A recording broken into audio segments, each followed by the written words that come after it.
Joined now exclusively by Israel's ambassador to the United States, Ron Dermer. Welcome back to Meet the Press, Mr. Ambassador. Good to be with you. Let me start with asking you a simple question. What is the position of the Netanyahu government on the peace process and a two-state solution? The same as it was when Prime Minister Netanyahu gave his speech at Bar-Ilan University. He is committed to a vision of peace, of two states for two peoples, a demilitarized Palestinian state that recognizes the Jewish state of Israel. What has changed is the circumstances over the last few years. You just talked about with Andrea what is happening in the region and the collapse of all these states in the Middle East, in Libya, in Yemen, in Syria. We have a collapse of a 100-year order in the Middle East, and militant Islam is charging into the void. That's the first thing to change. The second thing to change, which very few people have talked about over the last couple of days, is that a year ago, 10 months ago, the leader of the Palestinian Authority reached out to a terror organization and forged an alliance with Hamas. Hamas is committed to Israel's destruction. Their charter calls for the murders of Jews worldwide. They fire thousands of rockets at Israel. And what Israel believes has to happen now is that President Abbas has to break his alliance with Hamas and return to peace negotiations with Israel.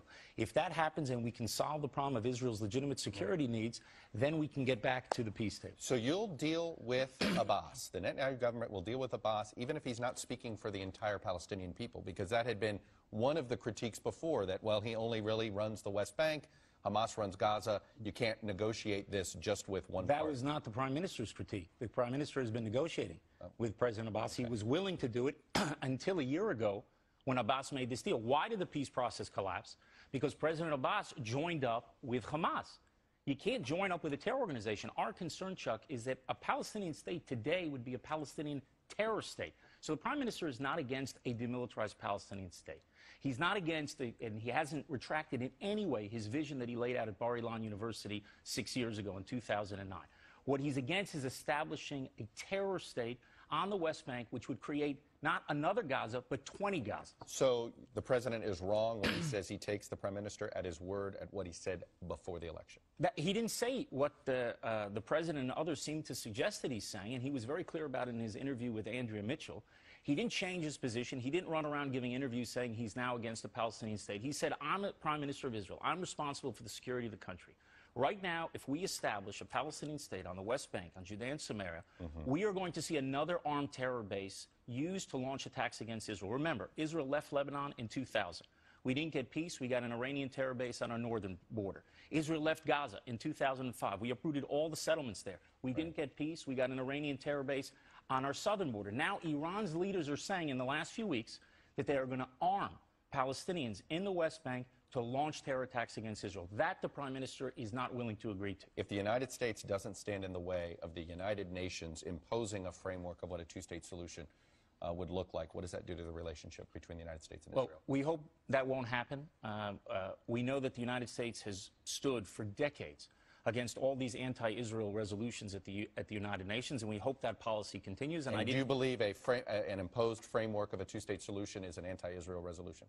Well, obviously it depends what the resolution is, but we're against imposing any resolution through the United Nations because the policy of the United States has been for a very long time that you need a negotiated settlement to this conflict. The only way we're going to reach peace, Chuck, is if we have the parties at the negotiating table. A United Nations resolutions will do the exact opposite. It will harden Palestinian positions, and it will prevent us not only from having peace today, it could prevent peace for decades to come, because no Palestinian leader will move from those positions that are going to be put forward at the United Nations. And here's the problem, a major problem. What the Palestinians want is they want a state, but they don't want to give Israel peace in return. Israel is in favor of a Palestinian state that would end the conflict with Israel. We are not in favor of a Palestinian state that will continue to wage war against Israel. Let me ask you something about settlements. During the campaign, and I want to put up this from the Washington Post, reports where Netanyahu said settlement construction at Har Homa was not only to provide housing for residents, but also to deny Palestinians territory and continuity. It's a neighborhood that I initiated in 1997 in my first stint as Prime Minister, Netanyahu said. He said its value is that it stops the continued advancement of the Palestinians. This goes to the critique of the settlement construction, that settlement construction is all about preventing a Palestinian state. What do you say to that criticism? No, that's not true. Look, first of all, the Jewish neighborhoods of Jerusalem are going to be part of any future peace deal. The major settlement blocks are going to be part of any peace deal.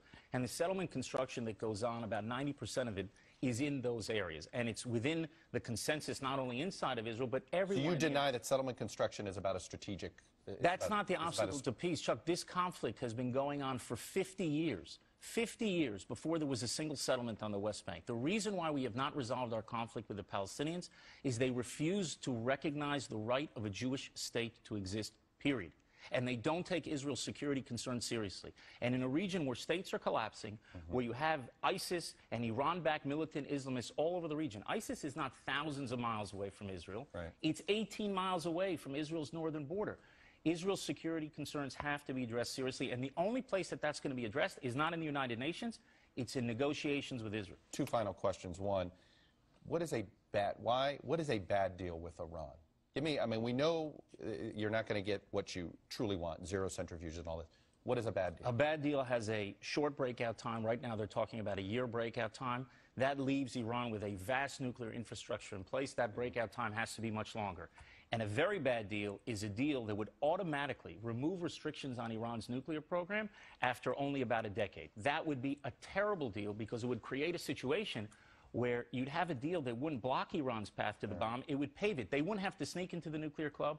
They wouldn't need to break into the nuclear club. They could just walk into the nuclear club, become a nuclear weapon state. It would lead to mass nuclear proliferation in the region and would be very dangerous for the Middle East and the world. How do you restore trust as an ambassador here in the United States? Some in the Obama administration quietly seemed to hint that if relations could improve with the Prime Minister if you weren't in your position. What do you say to that criticism? I serve at the pleasure of the Israeli government and the Israeli Prime Minister, and as long as they have confidence in me, I will continue to do everything I can to not only advance my country's interests, but to work to strengthen the relationship between the United States and Israel. We have no better friend and ally than America. All the people of Israel know that, and we hope that the American people know as well that they have no better friend and ally in the Middle East, the one solid, reliable, democratic ally than the State of Israel, and we think we're your best ally in the world. Do you believe the Obama administration can trust you?